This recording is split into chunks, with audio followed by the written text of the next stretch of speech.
Hi friends, welcome to Meeja's kitchen. ఈరోజు garlic bread చేసుకుందాము. Garlic బ్రెడ్కి వెల్లుల్లిపాయలు ఒక 3 బ్రెడ్స్కి ఒక 10 to 15 ఎల్లిపాయలు తీసుకొని ఇట్లా సన్నగా క్రష్ చేసుకోవాలి. ఎల్లిపాయలు, ఆరిగానో, చిల్లీ ఫ్లేక్స్, కొత్తిమీర, బటర్ ఇవన్నీ మంచిగా ఒక చిన్న బౌల్లో వేసుకొని అన్నీ మంచిగా మిక్స్ చేసుకోవాలన్నమాట. మంచిగా సాఫ్ట్గా మంచిగా మిక్స్ చేసుకోవాలి అవన్నీ ఇంగ్రీడియంట్స్ అన్నీ కలిసేటట్టు. ఇప్పుడు ఈ బన్స్ని ఒక బన్లో 2 స్లైసెస్ చేసుకోవాలి.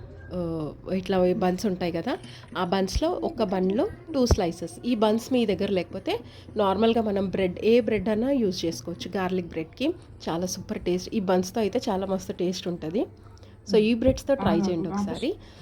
ఇట్లా మొత్తం ఆ పేస్ట్ అంతా బ్రెడ్స్ పైన అప్లై చేసేసి మంచిగా చీజ్ గ్రేట్ చేసేసి ప్యాన్ పెట్టి, ప్యాన్లో ఒక టీ స్పూన్ అంత 1 to 2 టీ స్పూన్స్ అంత బటర్ యాడ్ చేసి వీటిని దాంట్లో ప్లేస్ చేసేసి ఒక 2 to 3 మినిట్స్ వరకు వాటిని మంచిగా క్రిస్పీగా ఫ్రై చేసుకోండి.